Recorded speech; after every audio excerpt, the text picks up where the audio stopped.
Bonjour et bienvenue sur RLP 102.3 FM pour cette émission spéciale protection de l'enfance. Nous avons observé dans le numéro précédent que la mauvaise résolution des conflits familiaux en France entraînait une surreprésentation des enfants ados, etc., ayant des problèmes sociaux et ou psychologiques graves, avec également, trop souvent, une tendance hypersensible à l'intervention des services sociaux.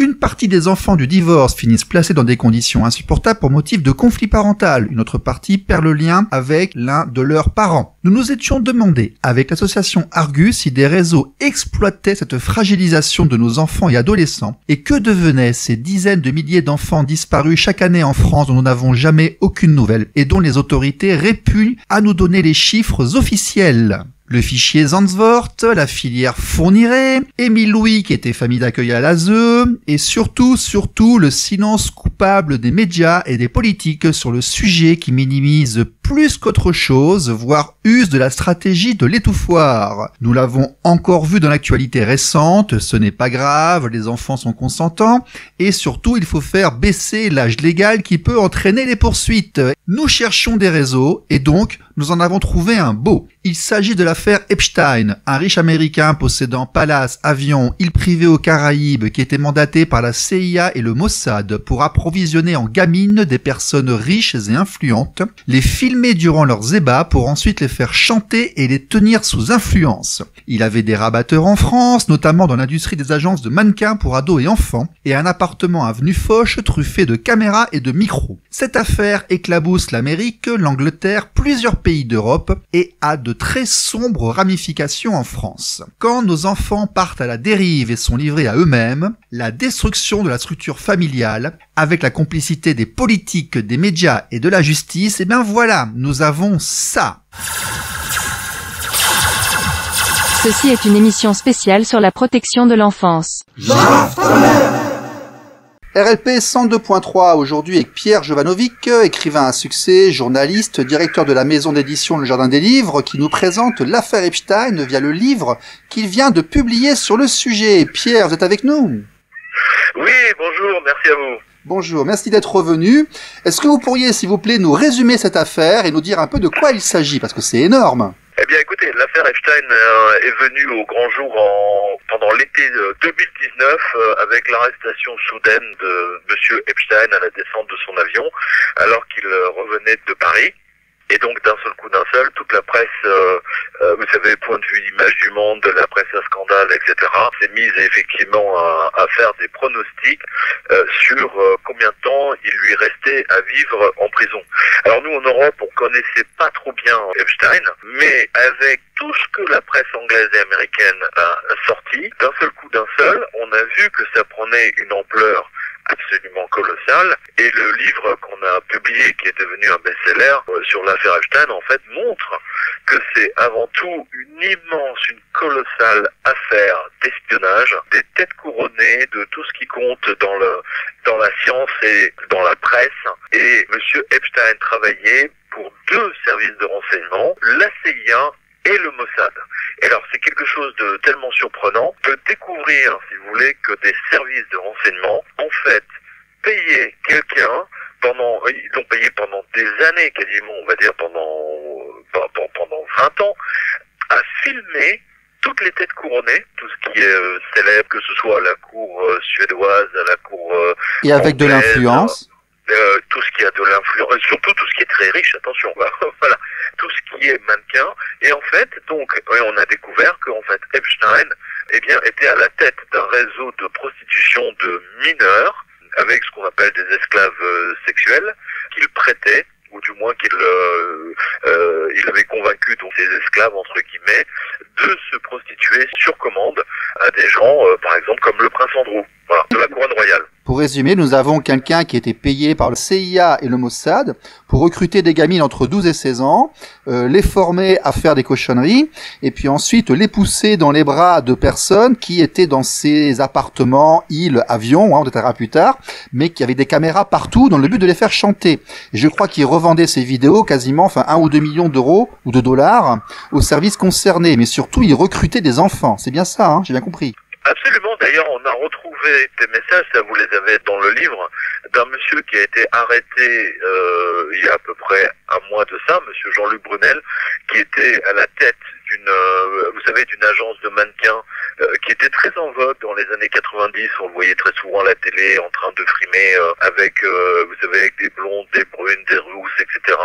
Et en fait, ce monsieur chassait également des gamines de 10 à 12 ans pour les fournir à monsieur Epstein. C'est absolument répugnant. C'est-à-dire qu'en fait, derrière, son agence de mannequins, genre élite, etc., eh bien, en fait, c'était une véritable affaire de prostitution à laquelle on avait affaire.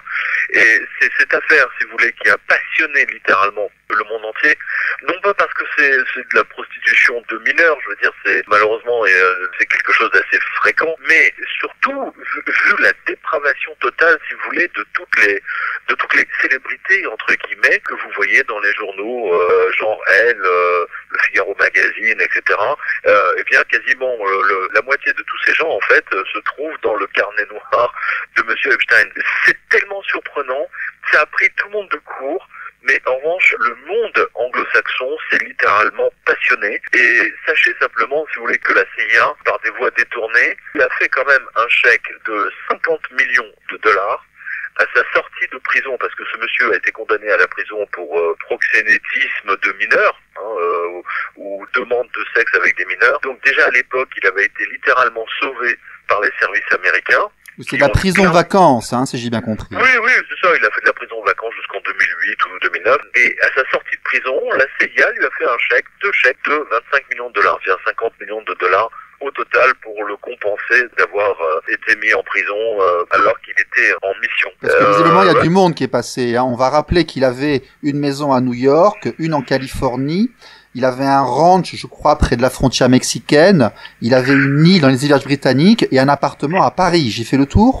Exactement, à Avenue Foch, un grand appartement à Avenue Foch de 200 mètres carrés, rempli de caméras et de micros. C'est ça. Comme sa maison, son immense maison à New York, comme sa gigantesque maison à Palm Springs, enfin en Floride, à Palm Beach, pardon.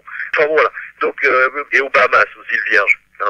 Et là, aux îles Vierges, en fait, on a des traces, on a même des photos, des choses absolument extraordinaires. Vous avez Bill Clinton. Habillé en femme, je crois. Non, ça c'est un tableau qu'il a de Bill Clinton dans sa maison.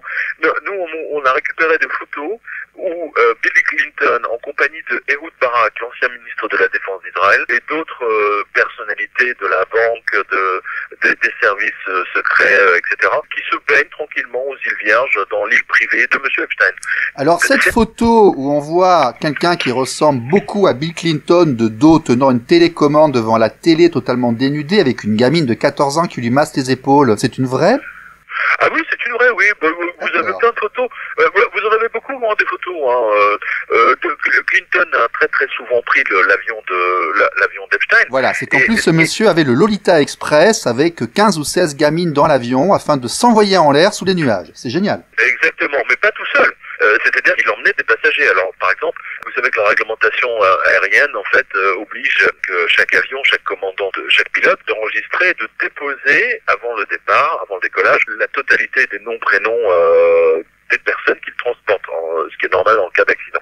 Et donc, nous avons tous les noms de ceux qui ont pris Lolita Express, qui a été aménagé avec une chambre à bord, des canapés en demi-cercle, de la moquette par terre et des caméras partout. Voilà, ils ont fait une boîte de nuit avec des chambres à coucher dans un Boeing 727. Et en fait, ce sont les contrôleurs aériens qui, à force de voir l'avion se poser puis de voir des gamines qui descendent, au début ils pensaient que c'était une colonie de vacances, vous voyez, c'est pour l'idée. Et c'est les contrôleurs aériens qui ont surnommé ce Boeing 727 le Lolita Express.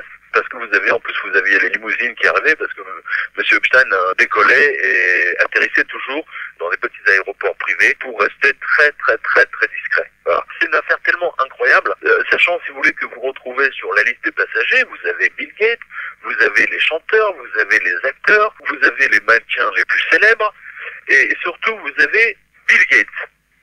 Il est partout en ce moment, lui. Hein. Oui, le Bill Gates, pour moi, il y a un rapport, bien entendu, entre parce que Monsieur Bill Gates, si vous voulez, possède 4 avions à lui tout seul. Il possède 2 Gulfstream et 2 bombardiers.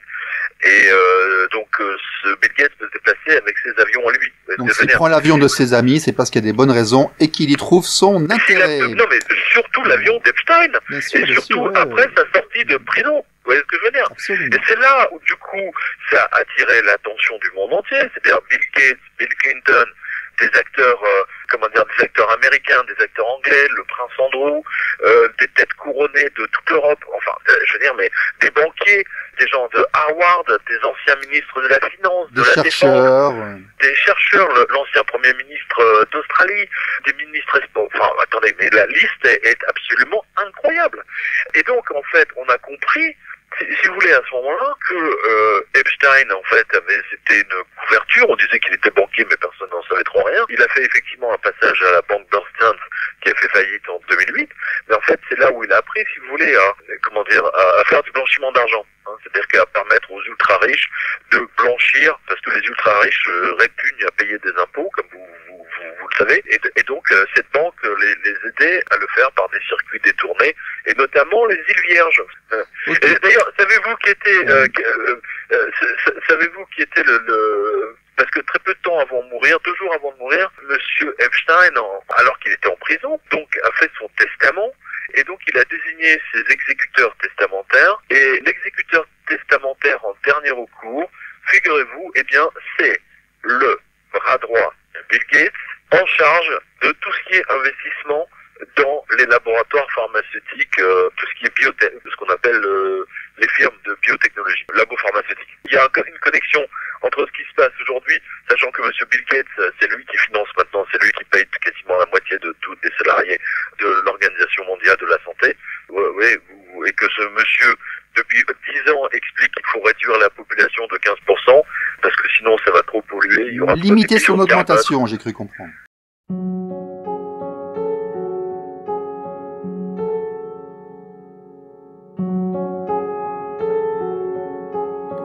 Hello, darkness, my old friend.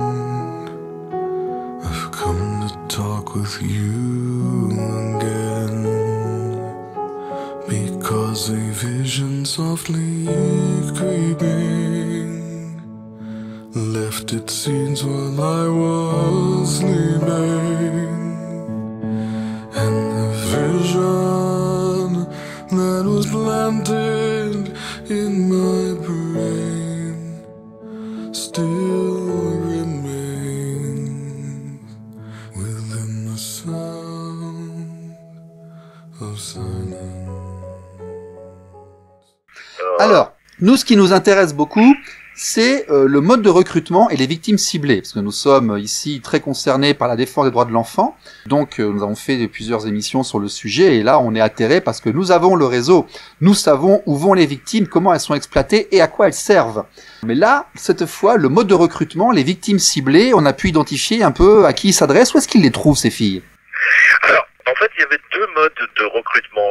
Celle qu'il utilisait le plus souvent, en fait, c'était des gamines perdues, des gamines qui faisaient des fugues, par exemple, des gamines qui étaient droguées, par exemple. Et donc, il les faisait venir, il leur donnait de l'argent, etc. Et ensuite, il les amenait à faire des massages. Ça passait toujours par des massages. Et donc, en les questionnant, donc, ils avaient en fait une façon de mesurer leur taux, entre guillemets, de résistance. Hein, je sais pas comment vous pouvez appeler ça. C'est pas... ils testaient leur potentiel, on va employer les mots, en fait. Hein. Ils les amenaient pour les faire masser. J'ai lu le livre, vous disiez qu'ils se faisaient masser, puis voilà, jusqu'où ils pouvaient aller, comment elles résistaient, puis regardez, en fait, celle-là, je vais pouvoir l'emmener, celle-là, je pourrais pas, etc., quoi. Voilà. Et ensuite, il draguait des gamines, donc, en sortie de classe, en sortie des lycées, à qui il proposait donc $200 pour se faire masser, Et il demandait donc à chacune des gamines, des adolescentes, de faire venir d'autres copines à elle. Ce qui fait que toutes les filles qui avaient besoin d'argent de poche, etc., pour $200, elles étaient effectivement elles étaient prêtes à venir voir. Et dans le tas, quand vous en avez testé 100, vous en avez 10, 15 ou peut-être 20 qui acceptent le marché que leur proposait M. Epstein, en échange d'eux, parce que là aussi il le faisait, c'est-à-dire qu'il promettait, par exemple, lorsqu'il repérait par exemple une jeune fille qui plaisait, ou du moins qui avait des atouts physiques qui correspondaient à ce qu'il recherchait, il leur promettait donc des formations de sculpture à Rome, des formations de cuisine à Paris. Des photos dans des magazines, en fait, il leur faisait entrevoir des espoirs, et puis après, il fallait faire certaines choses pour accéder aux rêves. Exactement. D'ailleurs, l'une d'elles, c'était une gamine qu'il a fait venir, je crois qu'elle est croate ou serbe, je me souviens plus de. Elle est devenue effectivement, Epstein lui a payé la formation, c'est-à-dire qu'elle est devenue pilote d'avion. Et par exemple, tous les juges qui lui ont demandé de venir témoigner contre ou pour Epstein, elle a totalement refusé de venir témoigner à charge. Elle veut rester. D'ailleurs, elle a même changé de nom entre-temps. Donc, ça a fonctionné, si vous voulez. Elle est restée véritablement très fidèle. C'est un peu le syndrome de Stockholm. Donc ça, c'était le premier mode de recrutement, et le deuxième? Alors, le deuxième mode de recrutement, alors là, c'est carrément, effectivement, proposer de l'argent, littéralement, tout de suite. C'était le cas avec des mannequins, par exemple. Il avait beaucoup de mannequins à sa disposition, qui étaient sous cocaïne, par exemple. Et vous savez que la cocaïne, c'est pas spécialement donné, même si les prix ont baissé en l'espace de 10 ans. Donc, il leur donnait suffisamment d'argent pour se payer leur coke, ou les fournissait directement en coke. Alors, avoir des services qui utilisent des hirondelles, des filles, pour avoir de l'influence sur des victimes, ça a toujours existé, mais j'ai l'impression que la nouveauté, c'est que cette fois-ci, elles sont très jeunes. On utilise vraiment, elles sont très jeunes. On est allé jusqu'à quel âge, je crois? J'ai entendu des chiffres affolants. On est tout à fait d'accord. Le principe, si vous voulez, de ce qu'on appelle les hirondelles, parce que c'était le surnom qui était donné à toutes les femmes formées dans une école spécialisée du KGB pour séduire un homme et surtout pour le rendre dingue sexuellement avec des secrets d'alcôve et de chambre à coucher, elles avaient cette spécialité, si vous voulez, de donner des orgasmes absolument phénoménaux à leurs cibles, qui devenaient complètement accros. Oui, mais le KGB utilisait des agents, des filles qu'ils avaient recrutées, qu'ils avaient formées. Là, on est sur des gamines. Tout à fait. J'ai cru voir passer des photos d'enfants de 8 ans. C'est vrai, j'ai rêvé ou pas? Écoutez, moi, je suis sidéré, si vous voulez, par ce que j'ai vu, parce que c'est effectivement la première fois qu'on découvre que des services d'espionnage utilisaient des gamines pour faire chanter des hommes politiques, des journalistes, des hommes d'affaires, des banquiers, mais avant tout des politiques, bien entendu, et les têtes couronnées. Ça, c'est vraiment très important, en faveur de, bien entendu, toujours en faveur des États-Unis et d'Israël, parce que n'oubliez pas, c'est une opération commune, Mossad-CIA. C'est de la recherche d'influence. Alors, on va rappeler ici la notion de consentement. La recherche d'influence, là, à ce moment-là, une fois qu'ils sont filmés dans le lit avec une gamine de 12 ans, les mecs sont cuits, surtout dans les pays anglo-saxons. Parce que dans les pays européens, d'ailleurs on le voit dans l'affaire du Hamel, ça ne choque personne, du moins dans la gauche caviar qui occupe les médias aujourd'hui. Oui, nous aurons prochainement une émission avec Madame Dominique Mas, qui est experte à la cour d'appel depuis plusieurs dizaines d'années, qui nous expliquait que la notion de consentement était lorsqu'il y avait égalité, en fait, dans la relation, et donc la possibilité de dire non. À partir du moment où on ne peut pas dire non, on n'est pas consentant. Il n'y a pas de notion dont c'est le choix de oui ou non. Et lorsqu'on a 12 ans, 13 ans, 14 ans, qu'on est face à un adulte qui fait entrevoir des choses ou qui fait preuve d'autorité ou qui est un peu menaçant, la notion de consentement disparaît. Donc déjà, pour l'affaire du Hamel, c'est extrêmement clair. On voit à quoi on fait allusion actuellement. On en parlera dans la partie 4. Mais là, voilà, c'était important. In restless dreams I walked alone, narrow streets of cobblestone, neath the halo of a street lamp, I turned my collar to the cold and damp, when my eyes were stabbed by the flash of a neon light that split the night and touched the sound of silence. Une question que je voulais poser, là. Il n'y a que des filles, et pourtant à l'époque un peu dégénérée dans laquelle on est, où sont les jeunes garçons là?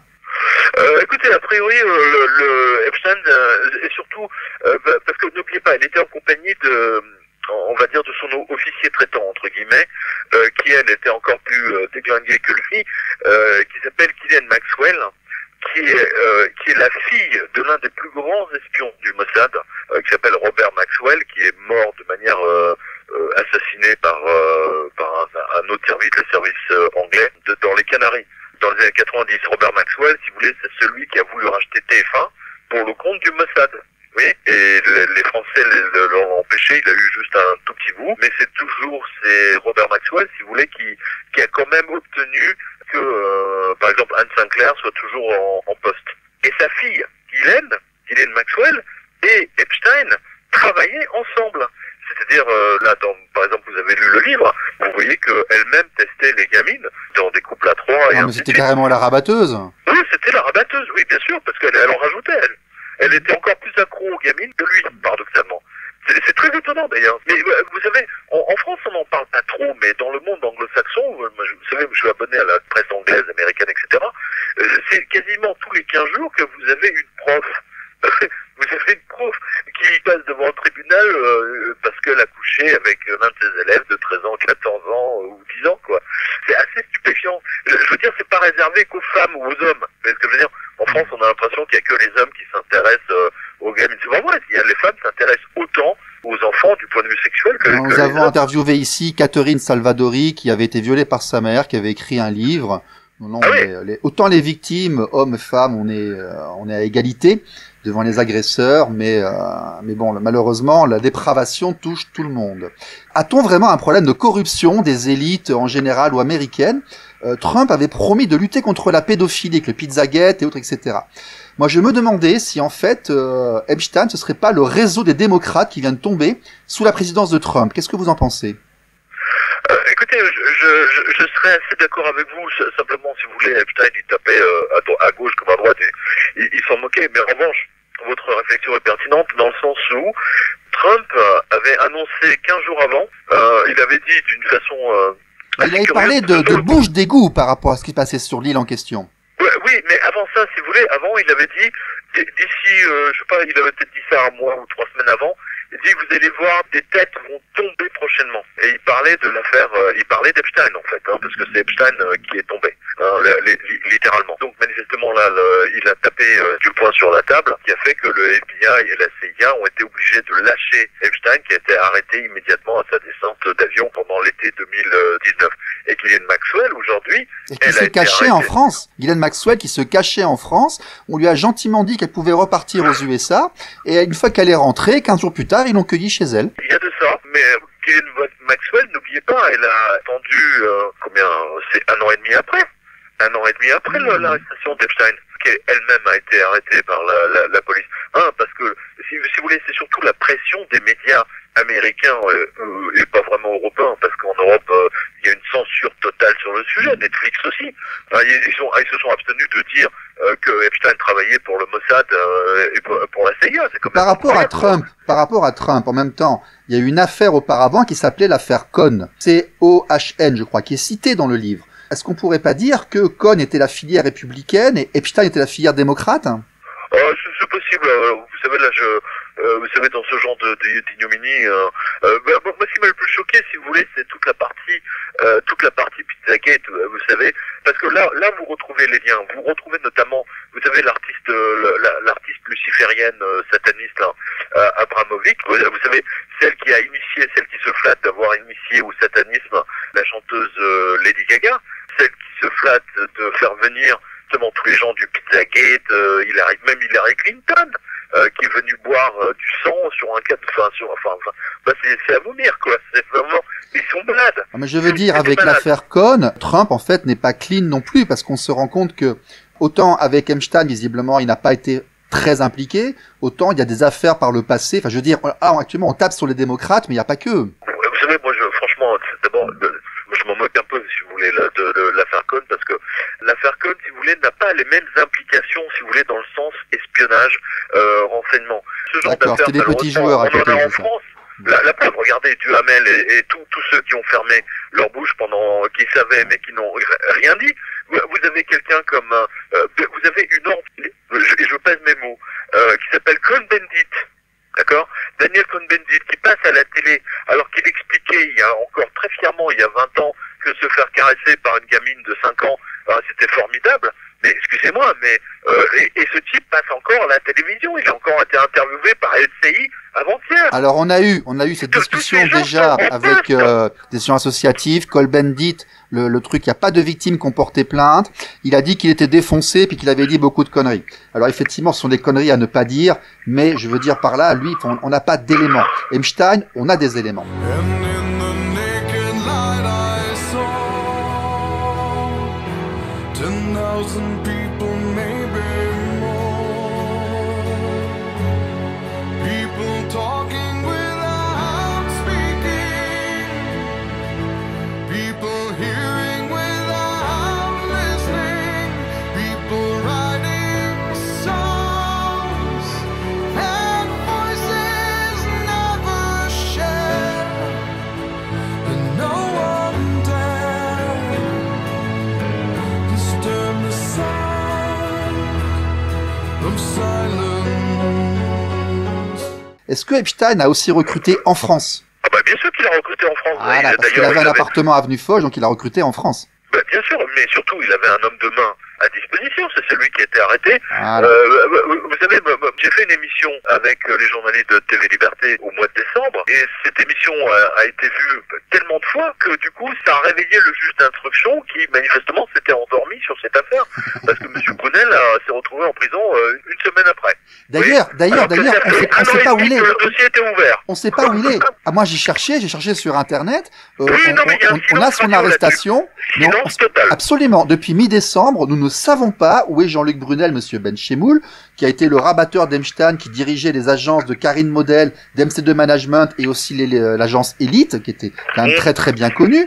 C'est-à-dire qu'en fait, ils vont prendre des gamines, des ados, en leur faisant promettre des magazines, des choses et autres. Et en fait, ces gamines-là terminent dans des appartements truffés de micros pour faire chanter des personnes influentes. Bien sûr. Cette personne a été arrêtée mi-décembre. On ne sait pas actuellement où est-ce qu'elle est dans les médias. Il y a un silence absolument. Alors, le grand silence des médias français, ils sont tous passés dans l'appartement près des Champs-Élysées parce que vous avez les noms, vous. Est-ce que les grands directeurs de presse français sont passés dans l'avion d'Epstein et dans ses appartements? Alors, écoutez, il y a eu comme dans l'avion, non, il y a pas mal de Français, mais si vous voulez, mais c'est pas des grands patrons de presse.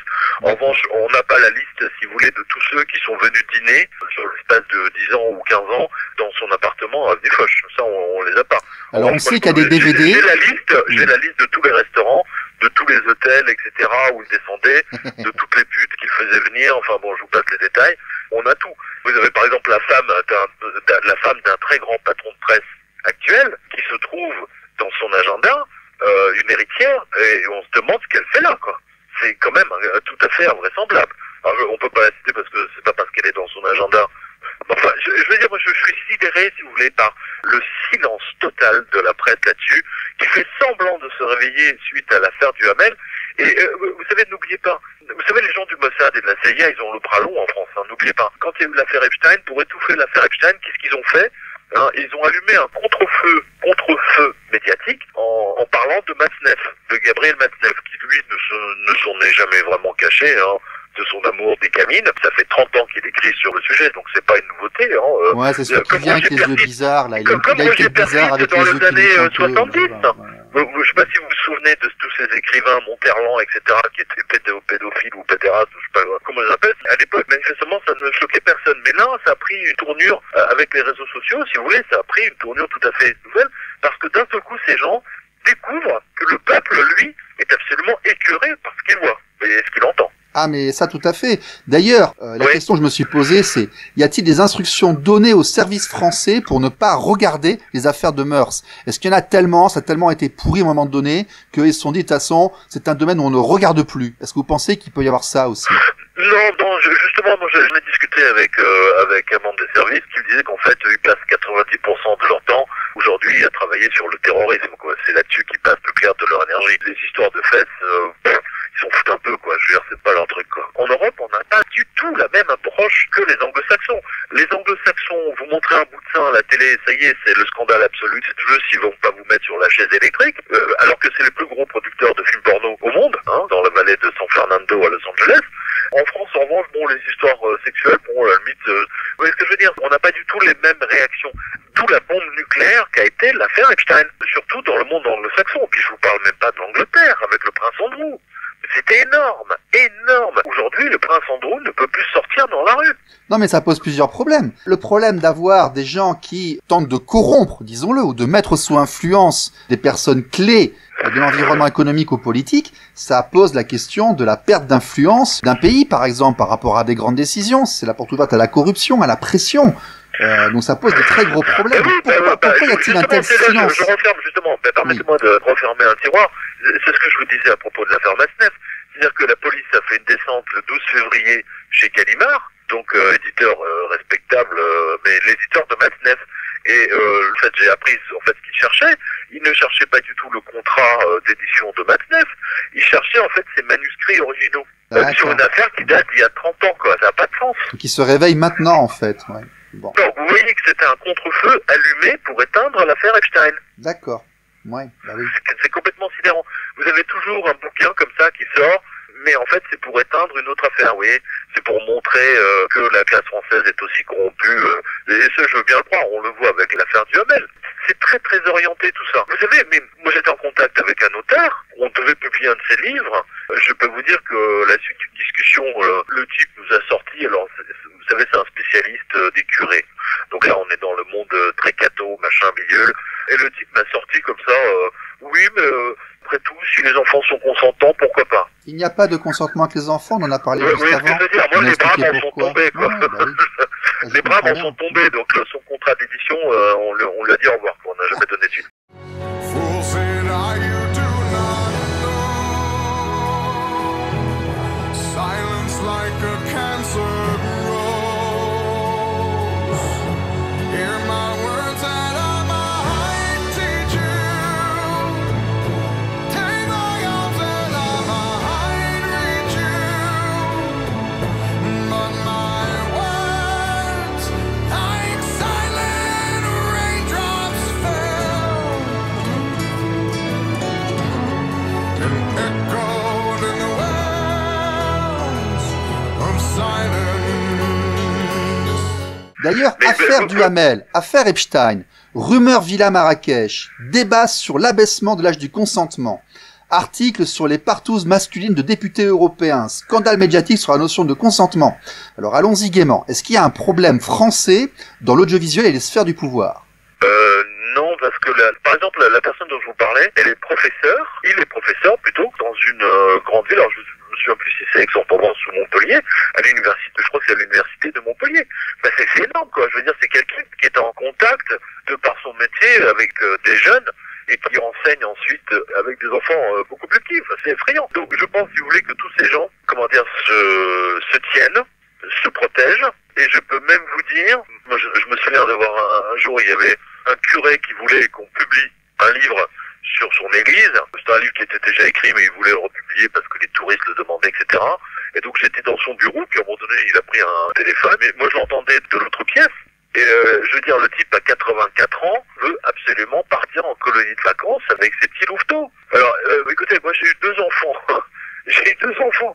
Vous dire que quand vous avez 2 mômes qui courent dans tous les sens, qui hurlent, etc., déjà, ça vous prend la tête. Vous voyez, et c'est les miens. Vous voyez, donc ce sont mes enfants. Et donc je trouve particulièrement suspect, si vous voulez, qu'un prêtre de 84 ans veuille passer 15 jours avec 30 mômes de 10 à 12 ans, hein, qui hurlent dans tous les sens. Il n'était pas sur la liste d'Epstein, lui. Oh, il n'est pas sur la liste d'Epstein, mais à mon avis, lui, il est sur une autre liste et il en tient une autre. Hein. Bon, d'accord. Dites-moi, vous qui avez les noms, donc vous m'avez dit qu'il n'y avait pas de grands patrons de groupes de presse. Est-ce qu'il y a des hommes politiques importants? Est-ce qu'on a un problème de perte d'influence? Des gens au pouvoir actuellement, on vit une grande crise économique, une grande crise Covid. Est-ce que dans les sphères du pouvoir, il y a des gens qui sont maintenant sous influence de la CIA et du Mossad parce qu'ils ont été filmés avec des gamines de 12 ans?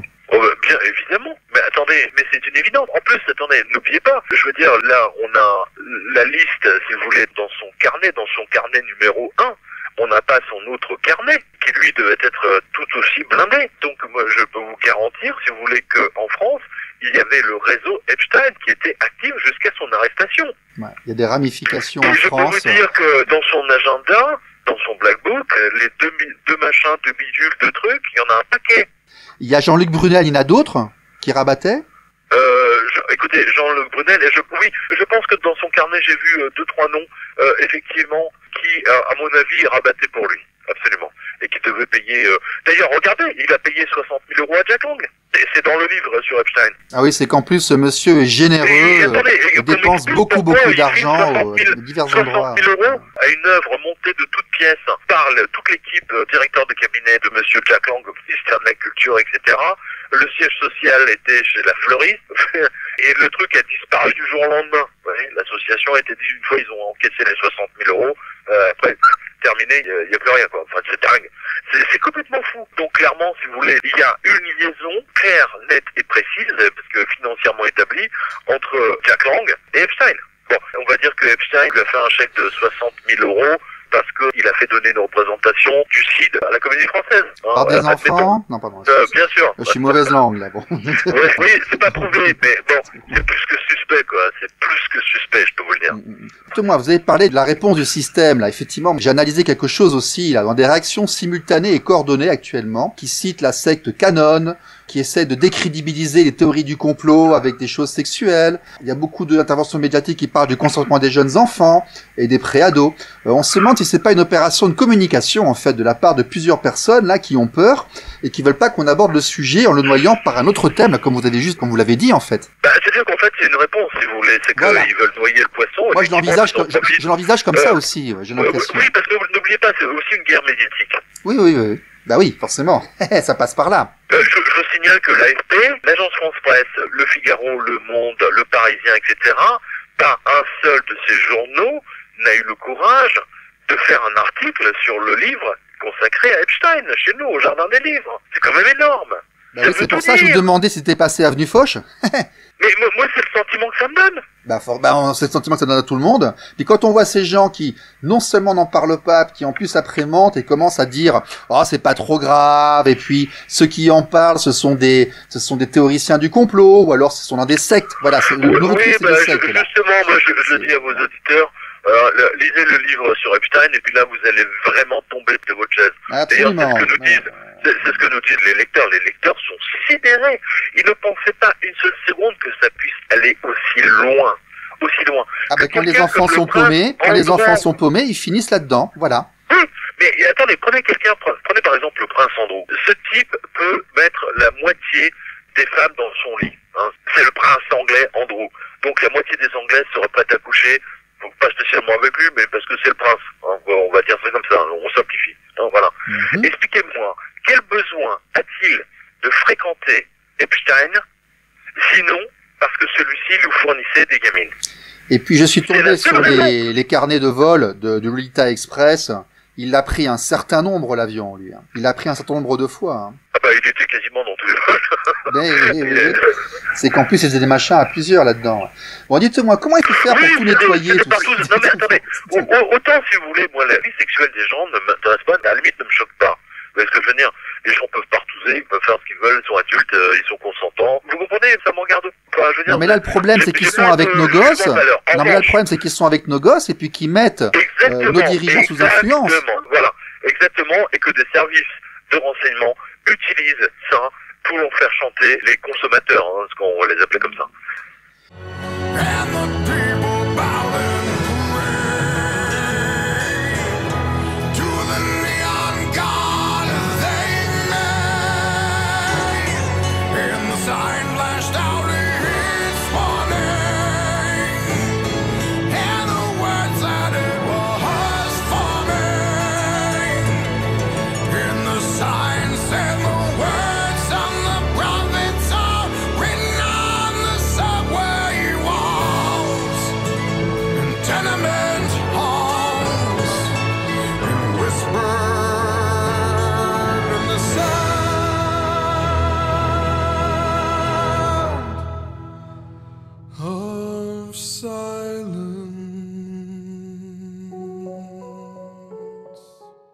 Alors, à votre avis, comment est-ce qu'il faut faire là? Est-ce que ça va continuer à être étouffé? Est-ce que le ballon percé va exploser là? Comment on fait pour nettoyer? Parce que quand j'en parle autour de moi, surtout en province, les gens sont absolument horrifiés. Ils me disent non, c'est pas possible. Je dis si, le bouquin, je l'ai lu, je l'ai terminé, j'ai regardé sur internet. Même il y a des choses enfin, le livre mériterait presque une seconde édition tellement on apprend des choses là. Quand est-ce qu'ils vont commencer à en parler et quand est-ce que ça va exploser tout ça? Vous pensez que ça va exploser un jour? Écoutez, en tout cas, vous avez vu comme moi ils utilisent et ils possèdent les médias. Donc les médias, si vous voulez, sont, on va dire, en leur faveur. Au garde à vous, sans mauvais jeu de mots. Exactement, les médias sont au garde à vous. Tout à fait. Tout à fait. Bon, vous avez les noms, il y a eu des morts. Il y a des gens qui sont morts dans cette histoire.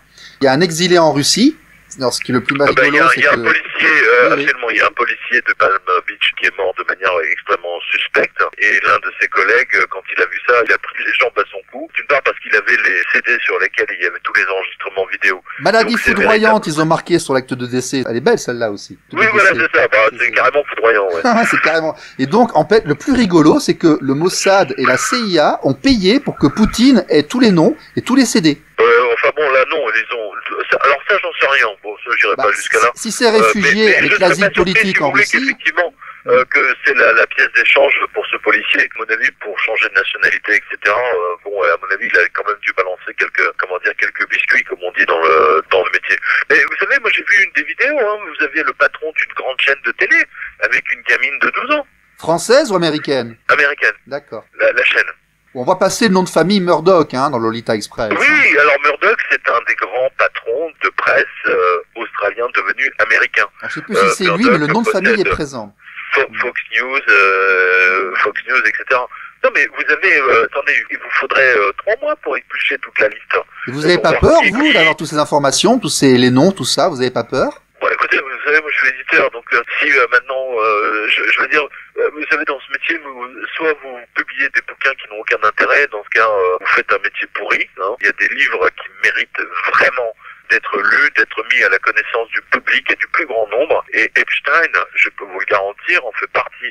Vous savez, moi je suis journaliste et écrivain et effectivement directeur littéraire, donc j'ai une relation, si vous voulez, qui est fusionnelle, on va dire passionnelle, avec les livres et les manuscrits. Et c'est ce livre-là m'a bluffé parce que... Oui, non, mais il y a eu des morts, des gens de haut niveau. Deux services de renseignement franchissent ce qu'on appelle le Rubicon, quoi. Mais vous balancez sec, Pierre Jovanovic. Vous balancez beaucoup, là. Vous êtes pas inquiet pour vos enfants, tout ça? Non, écoutez, moi je suis journaliste, donc j'assume les risques de mon métier. Franchement, je veux dire, je vois pas l'intérêt si c'est pour être journaliste vous savez, moi j'ai honte quand je vois les journalistes, entre guillemets, parce que je peux pas savoir mon piston. Quand je vois les journalistes de BFM ou sur CNews, etc., qui servent la soupe et qui n'osent même pas parler de cette affaire, mais ça vomir. Ah, mais ça, surtout la période actuelle, on se rend compte. Nous avons un problème de médias en France. Non, mais en attendant, on va attendre. Quand Brunel a été arrêté, je m'attendais à ce qu'il fasse quand même un truc un peu spécial. Non, pas du tout. C'est passé. Il y avait un filet qui est passé en bas de l'écran à toute vitesse. Les gens savaient même pas ce qui c'était, quoi. Enfin, nous, on attend le hack de votre ordinateur avec les éléments français sur le dark web, un petit piratage comme ça, et puis un petit zip sur le dark web. On attend, peut-être un jour. Vous savez, écoutez, allez sur quotidien.com. Oui, il y a des liens. Vous avez les liens, vous avez les Américains ont fait un truc très bien. Ils ont pris tous les noms qui sont dans son Black Book et ils ont relié. Il y a un moteur de recherche. Il y a un moteur de recherche et surtout vous voyez visuellement les liens, qui est en lien avec qui, etc. Et là vous voyez tout de suite, vous voyez, on voit tout de suite quels sont ceux qui sont à fond dans les histoires d'Epstein et ceux qui le sont moins. Et donc on trouvera, pour ceux qui le veulent, le téléphone de Naomi Campbell. Oui, je l'ai, le téléphone de Naomi Campbell.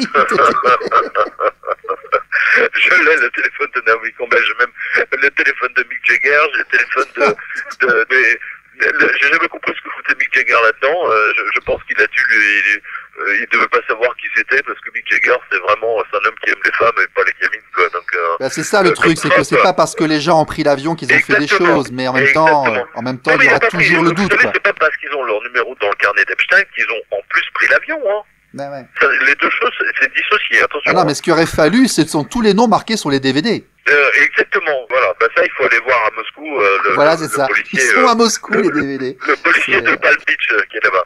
Il y a un autre truc délirant, absolument délirant, il faut absolument qu'on parle. C'est Epstein, la mort d'Epstein, mais c'est un roman, je veux dire, on en fait un film, les gens n'y croient pas tellement c'est gros. Moi, je pense qu'ils feront un film là-dessus. Je pense prochainement. Ils vont adoucir les faits, parce que s'ils font tout comme c'est marqué dans le livre, personne n'y croira, ils vont se dire c'est trop évident. Mais attendez, vous avez vu la série sur Netflix qu'ils ont fait sur Epstein? C'est n'importe quoi. Attends, nulle part il est mentionné qu'il travaillait pour le Mossad, et nulle part il est mentionné qu'il travaillait surtout, qu'il était encouragé, aidé par la diaspora juive de New York. Non mais Et ces par gens le plus grand réécrivent milliardaire. l'histoire, ils réécrivent l'histoire et les Et événements par le pour se plus grand couvrir. milliardaire américain juif, qui était dans un club qui s'appelait le Mega Club, si mes souvenirs sont bons, et Epstein faisait du blanchiment d'argent pour eux. Alors, on va expliquer aux gens, en fait, que Epstein était dans une cellule d'isolement anti-suicide avec, on apprend qu'il y a des draps en papier, la lumière permanente, enfin, il ne peut pas attenter à ses jours, et puis qu'ils le remettent dans sa cellule, comme par hasard, il est seul dans sa cellule. L'Italo qui était avec lui a disparu. Il fait son testament pour tout léguer à la John Bill Gates et à ses avocats dans on va dire, un montage financier où l'argent est intouchable. Et les deux agents de sécurité de la prison qui n'auraient pas dû forcément être là s'endorment au même moment, les caméras tombent en panne et on le retrouve pendu, je crois, à un lit d'1,20 m. C'est à peu près ça, je crois. Hein. C'est exactement ça, ouais, tout à fait. Alors qu'il était persuadé qu'il allait sortir parce qu'il savait qu'il avait le support de la CIA, du FBI et du Mossad. Ouais, et de vous à moi, est-ce qu'il est vraiment mort? Oui, là franchement, écoutez, moi si j'étais directeur de cette opération, en tant qu'espion, je parle là. Ah, il est parti rejoindre Elvis sur son île. Non, là je pense que je lui aurais mis une balle dans la tête d'office. Alors il y a un avocat qui a fait une allusion à ça. Hein. J'ai pu passer un article sur Zero Edge il y a quelques jours là. Il y a des gens qui disent qu'Epstein n'est pas mort. Hein. Oui, enfin bon, écoutez, il y a des gens qui ont dit aussi que Lady Diana n'était pas morte. Hein. Bon, je veux dire, il y a des témoins. Voilà, il y a des témoins et que Elvis Presley est revenu, et ainsi de suite. Donc, de toute façon, dès que vous avez une mort célèbre, en tout cas, qui passionne les foules, vous avez toujours les gens qui disent il est pas mort. Alors pourquoi est-ce que le certificat de décès... En admettant même, même s'il était, on va dire s'il a été exfiltré, entre guillemets, je veux dire, il va se faire royalement, pardonnez-moi d'utiliser un mot un peu vulgaire, il va s'ennuyer royalement pendant tout le reste de sa vie parce qu'il ne pourra jamais montrer qu'il est vivant. Vous voyez ce que je veux dire? Changer d'identité, changer de visage, changer de tout, c'est quelque chose de dramatique psychologiquement. Il n'a plus personne à qui téléphoner, à qui parler, il n'a plus d'amis, il n'a plus d'histoire, il n'a plus rien. Autant mourir. Et je vous dis, en tant que directeur d'opération de cette opération-là, moi, franchement, la décision immédiate que j'aurais prise, c'était de lui mettre une balle dans la tête pour l'effacer à jamais. Et même le certificat de décès, il est bizarre, le certificat de décès. Ils ont changé le médecin. Mais tout est bizarre. Mais attendez, ils ont même fait venir un expert, un expert médico-légal, spécialement pour lui. Bah, j'ai lu ça. Bon. Est-ce que le livre fourmille de détails, mais c'est hallucinant, quoi. Alors c'est vrai qu'on peut se poser la question, mais moi je pense qu'ils ont fait venir un pour qu'on ne voit pas qu'il a été tué, tout simplement. Voilà. Ouais, c'est d'accord. Bon, de toute façon, il sera remplacé. La nature a horreur du vide et visiblement il y a des besoins.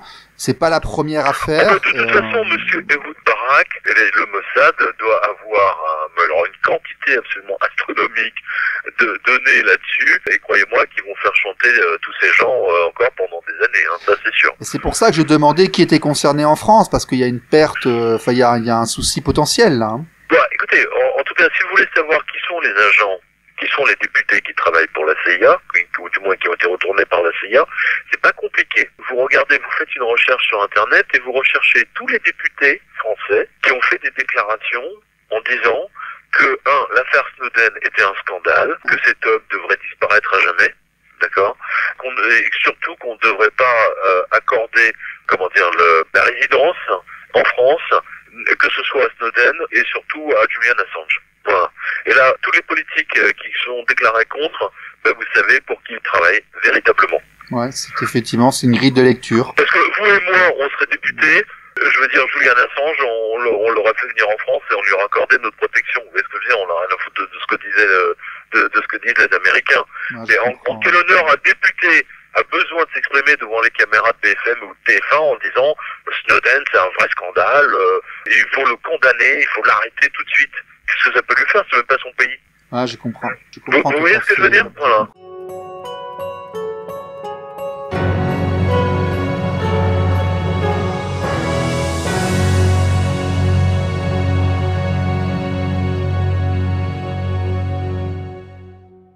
Alors, Pierre Jovanovic, est-ce que vous avez une actualité? Quels sont vos projets?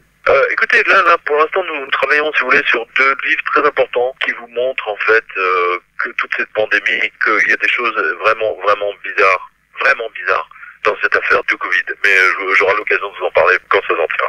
D'accord, très bien. D'ici un mois et demi. D'accord, donc de nouveautés à suivre au Jardin des Livres. Monsieur Jovanovic, merci beaucoup de votre temps, de cette soirée. Merci, puis à bientôt. Merci à vous, et je donne rendez-vous donc à tous vos auditeurs sur le site du Jardin des Livres ou chez leur libraire pour commander le livre Epstein. Voilà. Parce que là, vous savez, attendez, il y a un truc, justement, vous avez peut-être le dernier point. Vous avez des libraires, alors de ce qui m'a été remonté, hein, vous avez des libraires, l'affaire, non, il faut pas parler de ça. non mais, je sais pas si vous imaginez. C'est-à-dire que les libraires maintenant décident de ce que vous pouvez lire ou pas lire, quoi. Non, mais c'est la bien-pensance qui s'infiltre partout. Mais ça, c'est jusqu'au jour où leur gamine ira passer un casting chez Elite, hein. Voilà, c'est ça. Donc, rendez-vous sur le site du Jardin des Livres. Voilà. Merci Pierre Jovanovic, merci beaucoup. L'affaire Epstein avec Dylan Howard, grand reporter, Mélissa Cronin, James Robertson, aux éditions du Jardin des Livres, 23 € dans toutes les bonnes librairies et sur Amazon et les sites internet, et lejardin.tv. Merci, à bientôt, au revoir. Merci à vous, au revoir. RLP. Radio libre en Périgord.